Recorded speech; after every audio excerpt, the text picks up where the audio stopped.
going to show you how I make my Tarp Teepee with 3 dead standing sticks about 14 feet long,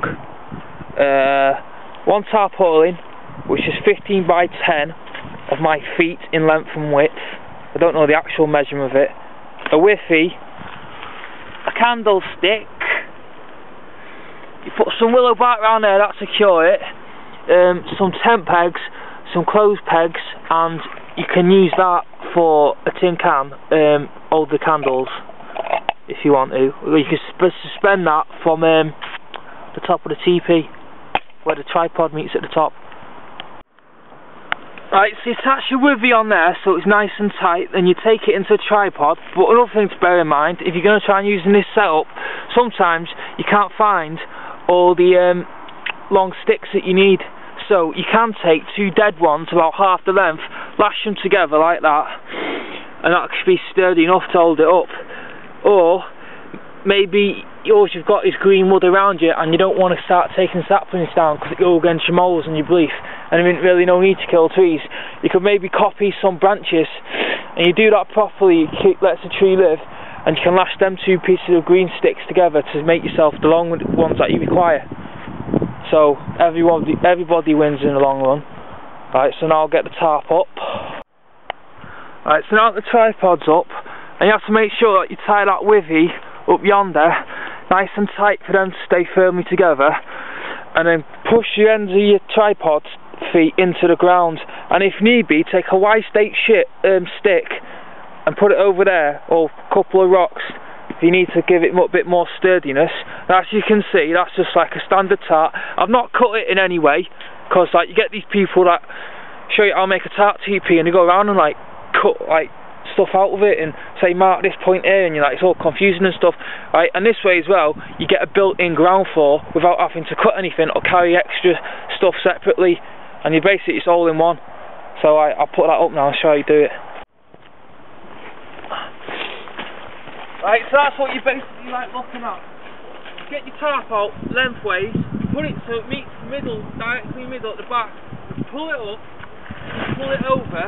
Now you might need to tweak this and work out the distance between your 2 front poles to get a good judgment for this to be able to close up properly and reach the floor. But all I need to do there is bring the feet in a little bit and that'll be it sorted. And then I'll just inside, with that bit that's out the back here, that just pull in from underneath and it all meets up to all level this front bit, and you can peg it all together and you're off the wet floor then.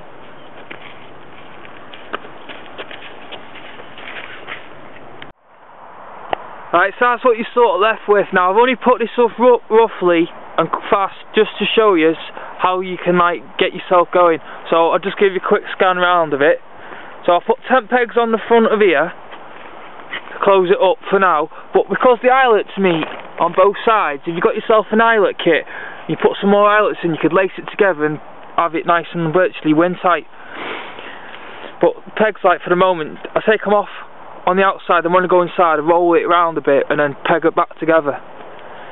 And then if you got yourself like a mini Klingon set to give yourself a little bit more room, instead of having to use more poles and things, you put a mini Klingon that grips on there, which won't like damage the tarp, and you can put a guy line on and bring it out, and it'll give you a bit more room inside. Now you might be thinking maybe doing a lot of room in there, like with all your kit and stuff, but because you've got that tripod, what do you usually do with a tripod? You suspend things on it like your teapots and your billy cans, don't you? So what you can do is do the same with your rucksack.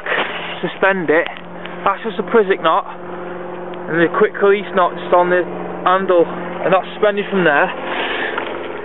And then this is where the ground sheet folds in on itself, so you're not going to get any drafts coming in there or any water seeping in. And then this ground sheet here overlaps, and then what I do at night is, because I've got a vent hole at the top of the teepee, I've lit a stove before in the past, or I've like had some candles going, and like just one candle and it's like 0 degrees, of candle that burnt for 5 hours it was. I lit it about 12 o'clock at night, kept me plenty warm in a 2-season sleeping bag. and I just slept this way against the door lengthways. And I had like plenty of room to like roll around and all that kind of stuff with my rucksack suspended. And because these eyelets line up as well when you tweak it from the inside, you can close that one down. So there's your door, and you're sorted. So you don't need to go around cutting stuff like tarpaulins and all that kind of thing.